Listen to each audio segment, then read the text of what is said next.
people, welcome back to Wilder Path Farm. In today's video, we're going to go over everything that I feed my horses as well as a cost breakdown. Here's what I feed my 6 horses in a day during winter.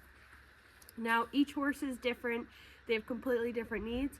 I'm going to show you exactly what those needs are. So let's get right to it.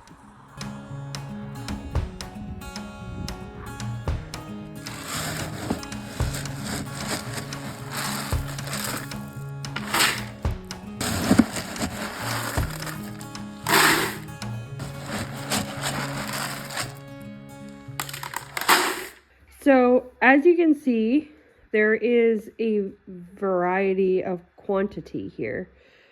So everyone gets a little bit of something different. So this is one of the base grains that I feed. That's a balanced protein. It has B complex vitamins.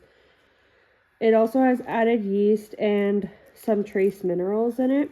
So everyone gets this feed.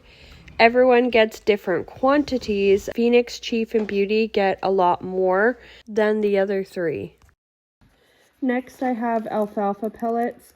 Only half of my horses get these. This is a type of roughage. It is a type of grass compressed into a pellet. Yeah, I use this a lot to help horses gain weight, have happy, healthy tummies, and so much more.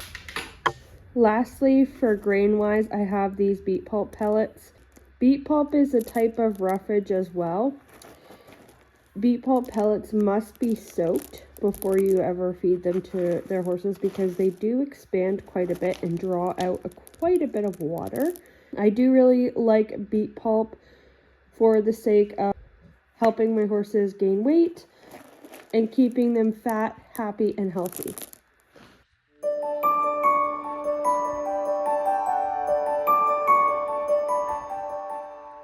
Smart Earth camelina oil is known for really helping joint support, improving weight gain, as well as their coat and optimal gut health as well.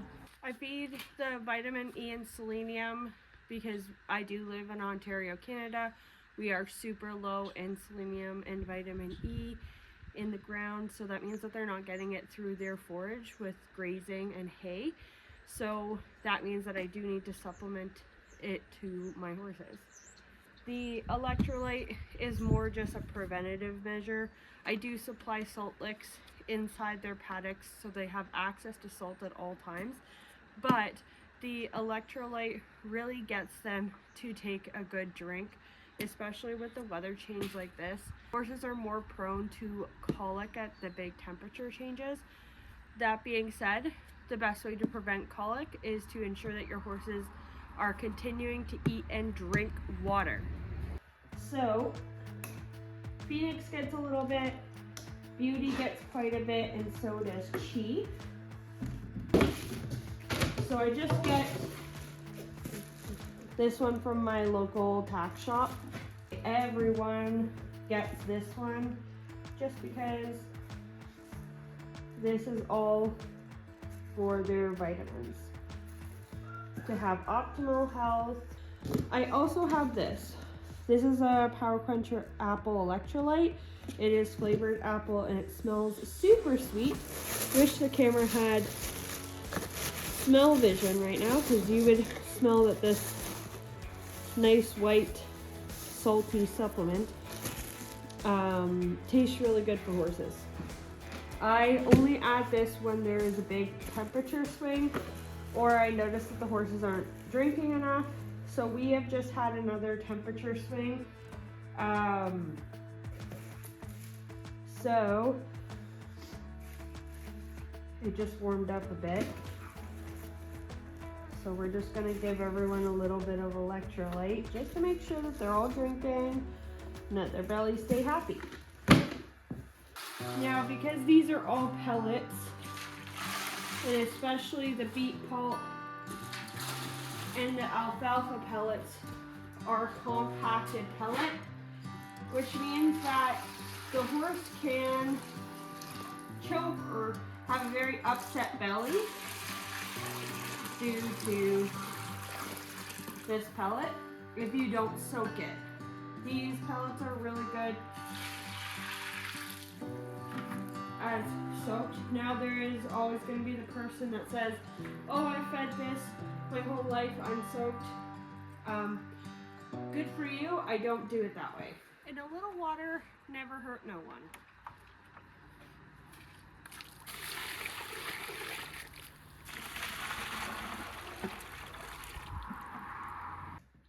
Let's go over what each horse gets. Midnight, Amora, and Honey all get the same thing. They get a little sprinkle of the Patriot Master Feed horse pellet. That's 12% protein.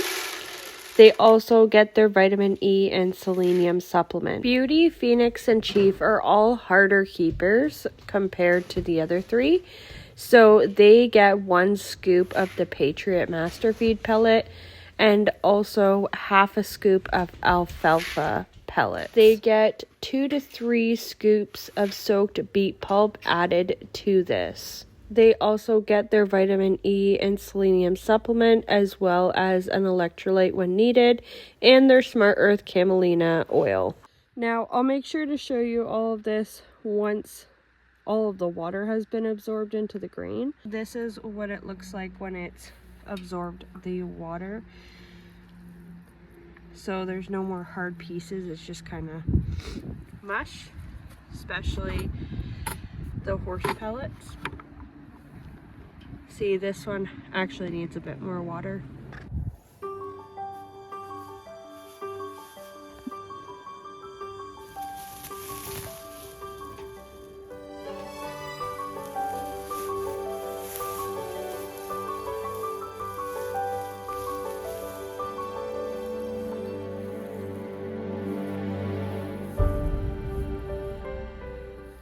So when I'm looking at my hay's quality, I want to make sure that it doesn't smell moldy, sour, or yucky. It should smell a little bit sweet. I also like a good mixture of both stem and leaves in my hay. I don't like, well, I can't feed my horses alfalfa or anything like that just because it's way too high in sugar content and my horses need low sugar. They're also mostly all fat, so I don't really need hay that would increase their weight. Horses like Honey, Midnight, and Amora do not need alfalfa in their diet. That is why I supplement it through grain to Phoenix, Chief, and Beauty. I'm very passionate about horse nutrition and I take my horse's health quite seriously. So that's why I accommodate each horse's meal plan to their needs. Now, my horses are on 24/7 access to hay, so they do have access to round bales. It is a mixture of different types of grasses. I do get it from a local farmer, so I'm proud to be able to support someone who is local. But these horses go through quite a bit of hay every week. We go through between 2 to 3 round bales per week. If I have a net on, it's closer to 2, just because they don't waste as much.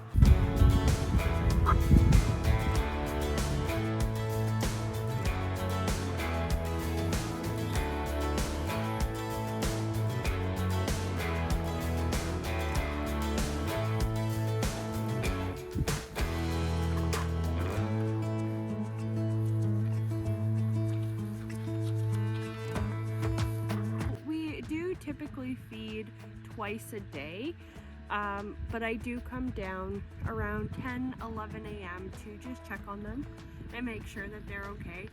And they all know that that means treat time, so I'll usually bring down whatever I have, apples, carrots, even some of their favorite Martin's treats, because they know that they'll get some scratches like Miss Phoenix is here, and also a sweet treat.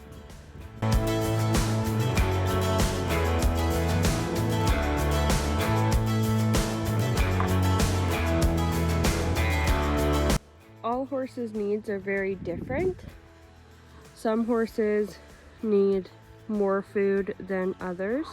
Honey is a fjord, and by typical fjord nature, she does not need much to maintain her, oh, sassy pants.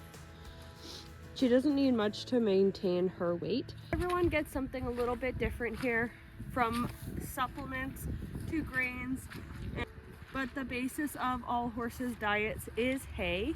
So making sure that your horse has optimal access to hay is crucial.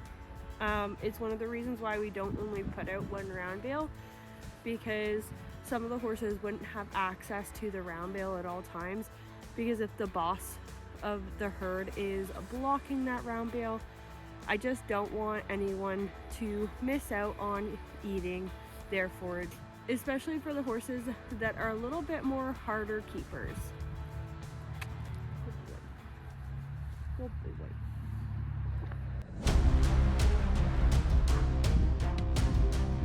So with all those different types of grain comes a cost. So between the horse pellet, that's a 12% protein by Master Feeds, a beet pellet, a alfalfa pellet, between those three and feeding those to all 6 of my horses cost me roughly $160 to $180 per month. So I do get quite a good deal on these round bales because it's from a local farm. I'm able to get this good quality hay for $50 a round, but we do go through quite a bit. So we do go through between 2 to 3 rounds per week. So that means I roughly spend $400 to $600 on hay. Between all of my supplements, they do round up the cost in feeding my horses per month. So I spend roughly $60 a month on supplements. That means my total cost breakdown for grain, supplements, and hay for the entire month for 6 horses is roughly between $600 and $700, just depending on how much hay the horses eat. I do consider that like roughly a really good number, considering I know a lot more people that spend a lot more in grain and a lot more per bale on their hay. So I count myself quite fortunate. Feeding 6 horses isn't easy, but it is one of my most favorite parts of every day. I have the treat tax.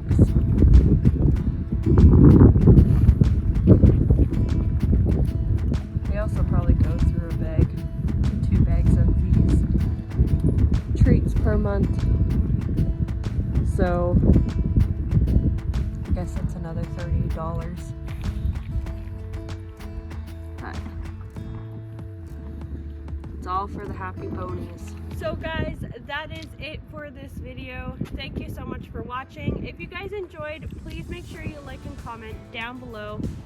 Subscribe if you'd like to see more videos just like this one. So I'll see you guys next time. Bye guys.